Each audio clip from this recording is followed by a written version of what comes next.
గురుగారు ఇంకొద్ది రోజుల్లో మనం కొత్త సంవత్సరంలోకి అడుగు పెట్టబోతున్నాం. చాలా మందికి ఉంటుంది సొంత ఇల్లు అనేది లేదు అని చెప్పేసి. అట్లీస్ట్ ఇన్ని రోజులు ఎలాగో గడిపేసాం, కొత్త సంవత్సరం అయినా కట్టుకోగలమా అని ఆశతో ఎదురు చూసే వాళ్ళు చాలా మంది ఉన్నారు. తప్పకుండా. అయితే ఇప్పుడు ఈ 2026లో ఈ గృహయోగం ఉండే రాశులు ఎవరైనా ఉన్నారా గురుగారు? తప్పకుండా అమ్మా, చాలా మంచి ప్రశ్న. 2026లో గృహయోగము కలిగేటువంటి రాశులు ఏమిటయ్యా అని అంటే, ఇప్పుడు 2026లో గృహము కట్టుకున్నటువంటి, అంటే 26లో గృహం కట్టుకోబోయేటువంటి రాశుల గురించి మనం చెప్తున్నాం ఇక్కడ. సంతోషమే. మరి 2024లో కానీ 25లో కానీ కట్టుకున్నది కూడా చెప్పాలి కదా నేను. అర్థమైందా? సో 26లో అంటే ఏదో ఇప్పుడు గాలిలో మాటలు నేను చెప్పచ్చును, కానీ 23లో 24లో కట్టుకున్న వాళ్ళు వీరు అంటే వారికి ఒక నమ్మకం ఏర్పడుతుంది నా మీద. అవునా కాదు?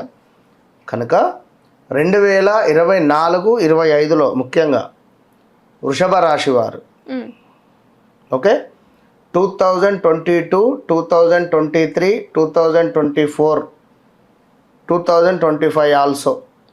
ఓకే, ముఖ్యంగా 2025, 2024 ఎండింగ్ 2024లో మకర రాశి వారికి గృహయోగము వచ్చి మిస్ అయిపోయింది.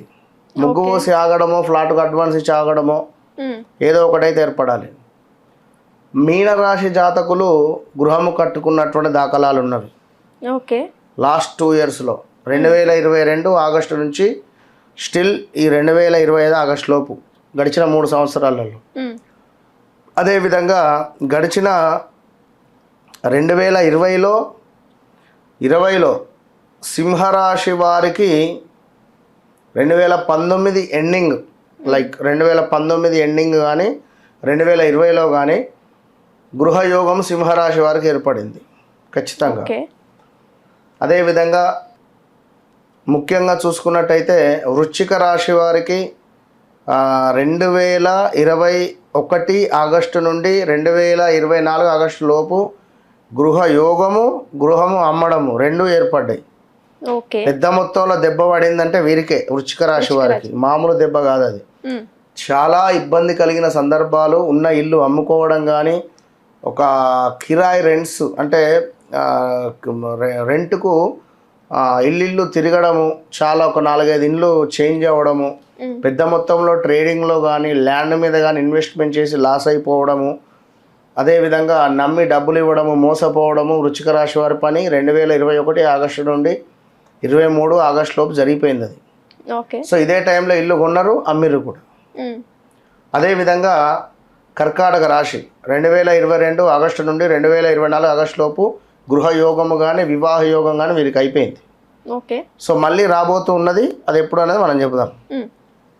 అదేవిధంగా ధనస్సు రాశి వారికి 2020, 2021 లైక్ ఖచ్చితంగా ఈ 2021లో గృహయోగము కానీ గృహములో ఏమైనా మనకు లైక్ వాస్తురీత్యా కానీ ఏదైనా రూమ్ కానీ వేయడము, ఇలా గడిచిపోయినవి. ఇక ఇంకా చూసుకుంటే 2024, 25 అయితే తులారాశి వారికి మహాదరిద్రంగా ఉన్నది. అందులో ముఖ్యంగా రా, రీ, రూ, రే పేర్లతో కలిగినటువంటి వారు రమేషు, రాజేషు, రంజితు, రవలి, ఇలా పేర్లు కలిగినటువంటి వారు. సో ఓవరాల్గా చాలా ఇబ్బంది కలిగే సందర్భాలు ఉన్నాయి. ప్రసాదు, ప్రవీణు, ప్రమోదు, ఇలా చెప్పుకుంటూ పోతే ఇప్పుడు ప్రజెంట్గా చూస్తున్నట్టయితే అశోకు, అనిత, అంజన్ కుమార్, అదేవిధంగా లక్ష్మి, లవన్, ఈ పేర్లతో కలిగినటువంటి వారికి విశేషంగా గృహయోగం ఏర్పడబోతూ ఉన్నది.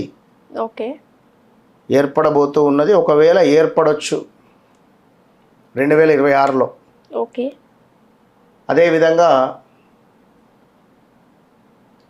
మా, మీ, మూ, మే అక్షరాలతో కలిగినటువంటి వారికి గృహయోగం ఏర్పడబోతూ ఉన్నది.